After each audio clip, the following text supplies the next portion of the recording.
তুই বসিয়ে দিবি। ঠিক আছে বড় ভাই, তাই হবে, চলে যা। শালা সুরের বাচ্চা ফুটো, তোর বংশকে নির্বংশ করবো আমি, তবেই আমার শান্তি হবে। শালা তুই চিনিস না এমএলএ বিকাশ দত্তকে? একটা কথা সাচ্চা, আমি কিন্তু পাক্কা হারামির বাচ্চা। আজকে থেকে তোর এখানে কষ্টের দিন শেষ, বুঝলি ফালতু? মিচ্ছি করে আবার আমাকে গরম পানিতে ডুবাবার লাইন করছি মনে হয় এমএলএ সাহেব, বলো? তোকে এমএলএ বিকাশ দত্ত গরম পানিতে ডুবাবার লাইন করেনি, জানি না ও কি প্ল্যান করেছে, বুঝলি তো? এমএলএ বিকাশ দত্ত সাহেবের মেয়ে মরে গেছে, বুঝলি তো? আমি যাবো না ভাই এমএলএ বিকাশ দত্তের কাছে, আমাকে ছেড়ে দাও ভাই, আমি বাচ্চা যাবো। বাড়ি চলে যাবি? তোর বউকে ফিরে নিবি না তো? আমি 4 দিন আড়াই টাঙানো ছিলাম, এই 4 দিনে যে কষ্ট আমি পেয়েছি, আমার বউয়ের ভালোবাসা আমার মন থেকে আপনি মুছে গেছে। তাই বললে হয় নাকি খেপা? যার জন্য এত কিছু তাকেই যদি জীবনে না পাস, তাই আর এই কষ্ট করার মানে কি হইলো? আমি বলবো না ভাই, আমাকে ছেড়ে দাও, আমি বাড়ি পালাবো। আমি ছাড়ার কে? আমার ছাড়ার কোনো অধিকার আছে? তোকে বল, তাই তোকে ছেড়ে দেবো। তোকে এখন ধরে নিয়ে যেতে বললো এমএলএ সাহেব তার কাছে। আবার আমাকে মারবে বলো? সেটা তো আমি আর বলতে পারছি না, তোকে মারবে কি না মারবে, এখন তোকে নিয়ে যেতে বললো, তো আমার সাথে কোন চো? আমাকে ছেড়ে দাও ভাই, আমি যাবো না। তোকে এর আমাকে ধরতে পারিস, আর তোকে যদি আমি ছেড়ে দিই আমাকে এমএলএ সাহেব ছাড়বে? খেলা চোদা, আমাকে ছাড়বে না। যেতেই হবে তো, যেতে হবে না, চো। জোর হাত করে বলছে ভাই আমি বাড়ি পালাবো, আমাকে এমএলএ সাহেবের কাছে নিয়ে যেও না, ও শালা জালিম লোক, আমাকে আবার মারবে ও। তুমি তো সারা জীবন মানুষের ক্ষতি করলা, সারা জীবন মানুষের অন্যায় করলা, একটা অন্তত ভালো কাজ করো ভাই আমার। তুমি কি এটা ভাবো না মৃত্যু মানুষের নিশ্চিত একদিন না একদিন আসবেই? তুই কি আমাকে জ্ঞান দিচ্ছিস নাকি? এটা জ্ঞানের কথা লয় হামসাফার ভাই, এটাই বাস্তব। এ ফেলা কপালি ছোড়া, তোর কপালে না ধনের ডগ বুলিয়ে দেবো, চিনিস তোমাকে? সত্যি মানুষের চামড়া তোমাদের গায়ে নাই, তোমরা পয়সার জন্য সব কিছু করতে পারবা। কি বলছিস কি বে তুই? বলতে বল উল্টো পাল্টা কথা, দেখবি কেরানি খাবে এখনই। মাথার উপরে ভগবান আছে, সহ্য করবে না, সেটা এমএলএ বিকাশ দত্ত সাহেব বুঝবে, তোকে অত বুঝতে হবে না। তুই চো, মারবে না তো দে, তাই এবার মারে তোকে নলেন গুড়ের পায়েস খাওয়াবে। নিচে করিয়ে বেশি আর কি মারি না, ফালতু মারবো। বেশ ঠিক আছে, চলো জহাট। বেশি চিন্তা ভাবনা করার দরকার নাই, বাড়া ফোনটা লাগা না। বউ বাড়া যদি রাজি না হয় এই ব্যাপারটাতে, বালের বউ নাকি বাড়া? ভাতার মধ্যে বসে আর বউ বাড়া ভাতাকে বাঁচাবে না, কিসের বউ তাইলে সে? তোমার ফোনটা করি তো দেখ বাড়া, এখানে আছে বল। বেশ ঠিক আছে বলছি, ফোন লাগা, চিন্তা ভাবনা করার দরকার নাই। কি বলছি কি? তুলবে। হ্যাঁ হ্যালো, হ্যাঁ বলো। বলছি শোনা, বাবা মা ওখানে থাকুক, ঠিক আছে? তুমি একবার বাড়ি এসো। কেন, কিসের জন্য? তুমি এসো, দরকার আছে একবার। কখন, কবে যাবো, কবে আসবে সেটা বলছে। বলছি আজকে চলে এলি ভালো হইতো। বেশ ঠিক আছে, আমি আসবো। আর একটা কথা শুনো। হ্যাঁ বলো। বলছি বাবা মাকে ওসব কথা বলার দরকার নাই, ঠিক আছে? তুমি সোজা চলে এসো, বুঝলা তো? কি বলার দরকার নাই বাবা মাকে? তুমি এখানে আসো এটা বলার দরকার নাই, তুমি ঝড়াম করে আসবা যে আমি আবার তোমার সাথে চলে যাবো। বেশ ঠিক আছে, তাই হবে। বেশ রাখলাম তাহলে। হ্যাঁ রাখো। তো কি বললি, তোর বললি তোর বয়স চলে যাবে?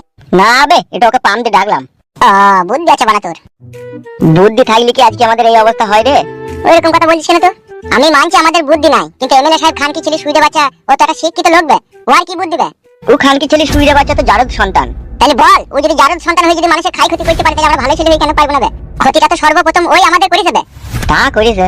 তাইলে বোকাচুদা এই গ্রামটাকে শান্ত শিষ্ট রাখতে গেলে পারে, আর এই গ্রামে মাথা উঁচু করে বাঁচতে গেলে পারে এমএলএ সাহেবের নাম নিশানা মিটিয়ে দিতে হবে।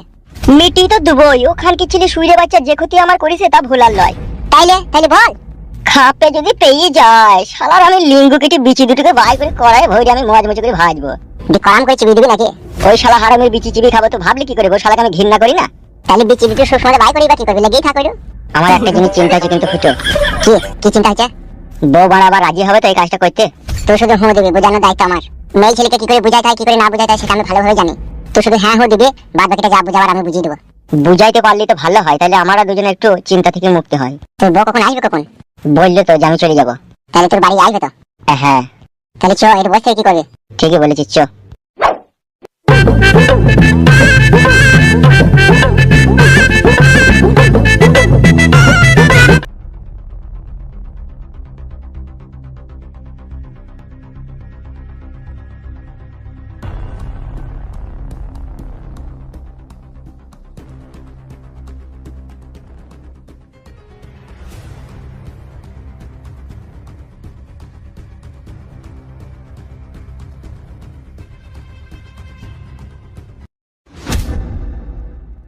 এক পা লড়বি না হামসাফা, দাঁড়া ওখানে। ও ফুটু ভাই আমাকে বাঁচাও, ফুটু ভাই। ও ভাই ফুটু আমাকে বাঁচাও ভাই, আমাকে কি মার মারছে ভাই এরা, বাঁচাও ভাই আমাকে। এই সুরে বাচ্চা, তোকে কে বাঁচাবে বে? আমি বাঁচাবো বে, আমি বাঁচাবো। তুই বাঁচাবি? শালা হারামি, মানে হার না আর নুড়া পাড়া কোট। হামসাফার আমাকে মনে হয় চিনিস না, আমি একদিন এমএলএ বিকাশ দত্ত সাহেবের ডান হাত ছিলাম। তুই কে বে? আর তোকে আমার চিনার কোনো প্রয়োজন নাই বে। এই মুখ বেঁকে দেবো মেরে। এ আমাকে বিনা দোষে বিনা অন্যায় কি মার মেরেছে গো ভাই। তুই এতদিন কোথায় ছিলি বে? তুই বাড়ি যাইনি এতদিন? বাল আমাকে যেতে দিয়েছিল কি তাই? এমএলএ সাহেব আমাকে ধরে লিখে আড়াই টাঙিয়ে রেখে দিল, কি মার মেরেছে আমাকে। বাড়ি যেতে দিচ্ছে, বাড়ি যেতে দিচ্ছে না কোরা। কি রে খান কি ছেলে, এই মাসুম ছেলেটার উপরে এত অত্যাচার করেছিস? তুই মনে হয় জানিস না তুই কার সাথে পাঙ্গা লিছিস। জানি রে জানি, একটা বেজারমার সাথে পাঙ্গা লিছি জানি। কি আমি বেজন্মা? বেজারমাদের একটা নির্দিষ্ট ঠিকানা থাকে, কিন্তু তুই শুয়ে বাচ্চাদের সেটা নাই বে। তোরা মানুষ নামে কলঙ্ক বে, তোরা জানোয়ার বে, তোরা এক ধরনের পশু বে। আঙুল নামিয়ে মুখ সামলিয়ে কথা বলবি শালা হারামি। তুই হারামি বে শালা, তোর বাপ হারামি, তোর মা হারামি, তোর বোন হারামি, তোরা সবাই হারামি বে। ফালতু শালাকে শিলে বাঁধবো। আর গায়ে একবার হাত দিয়ে দেখ, তোর হাত ভেঙে গুড়িয়ে দেবো বে। কার হাত ভেঙে গুরুবে বে তুই? তোর বে তোর। লে ভাঙ ভেঙে গুরু। মারবো তো কানে। তোর বাপ এমএলএ বিকাশ দত্তকে মনে হয় চিনিস না তুই? এমএলএ বিকাশ দত্ত আমার বাপ, তবে রে খান কি ছেলে। ও মাগো ও বাবু কি মারে, বাল খান কি ছেলে, বাল শুয়ে বাচ্চা এমএলএ বিকাশ দত্ত তোর বাপ। বাবা রে বাল ছাড়, বাল গুড়ি হয়, বাল খান। ও মাগো ও বাবু বাল ছাড়, বাল শুয়ে বাচ্চা। ও বাবা রে মরে গেলাম, লাগে। শুয়ের বাচ্চা কিছু বলা হয় না বলে বার বেরিয়ে গেছে, সব বারবার কমিয়ে দেবো কমিয়ে দেবো। ও মাগো ও বাবু শুয়ের বাচ্চা দিলে দিলে।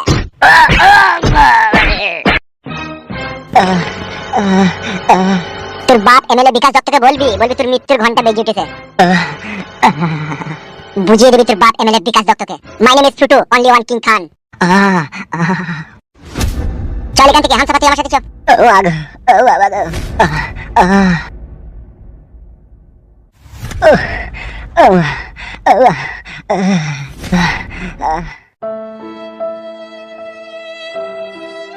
আমি আগেই বলেছিলাম ওইরকম ফেটা কুকুর বেটা ছেলেকে বাড়ি থেকে তাড়িয়ে দে। আজকে কি ঘটনাটাই না ঘটলো, আমার বিয়ালা মেয়েকে গো কি মারা মেরে গেল। সব হচ্ছে তোমার জন্য, বুড়ো টাকলা জোয়ানকে সাথে কুকুর ফেটা কুকুর। আমি কি করব রে বাড়া, তা আমার কি দোষ বল? তোমার দোষ নাই, ও ফেটা কুকুর বেটা তোমার দোষ নাই। কিভাবে মেরে গেছে ওই ছুরিটাকে? চোখের কোণে কালশিটে দাগ পড়ে গেছে। ফেটা কুকুর বেটা সব হয়েছে তোমার এই বেটার জন্য। আমার বিটির কি নাই রে? ও ফেটা কুকুর বেটা, আমার বিটির তো সবই আছে, মোটা মোটা দুধ আছে, গুদ আছে। ও মা আমি ফেটা কুকুর বেটা তেলে ভরে কইতে গেল কেন এমএলএ বিটিকে? আমি তোকে বলেছিলাম নাকি রে কইতে গিয়ে ও চলে গেছে, তা আমি কি করব? তুমি কি করবা? তুমি শাসন করবা না ছেলেটাকে? কি শাসন করব? তোকে শাসন করে পেরেছিলাম? তোমার কথা শুনেছিলি? এই মাগি এই ঢামুন, তোমার কথা শুনেছিলি?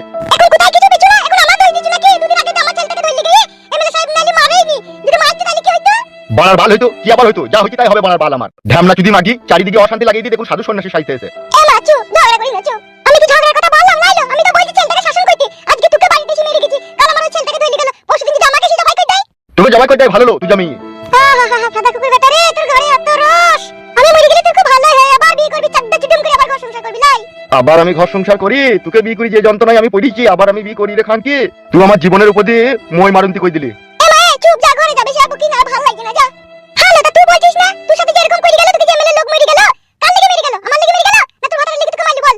ভাতারের লেগেই মারলো, কি আর করব বল? ভাতারের লেগে যদি মাইতে তো এখন খেতে হবে, আর কিছু করার আছে বল? পুরা ভাগ্য আমার, প্রথমকার ভাতা যে ছুরি ছাড়ে তার কপালে তো এরকমই হয়।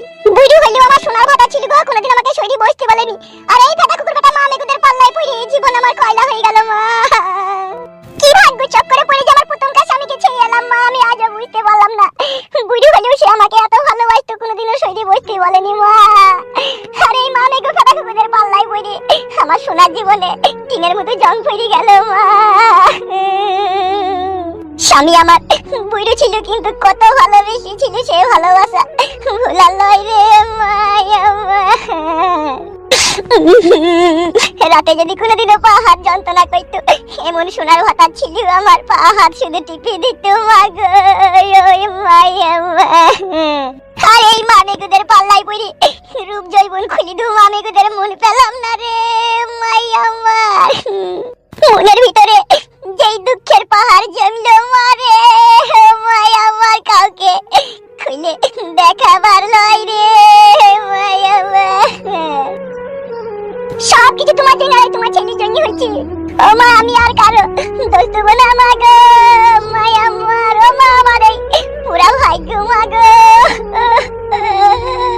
পুরা ভাগ্য শুধু তোর একা লয় রে মা, পুরা ভাগ্য আমারও।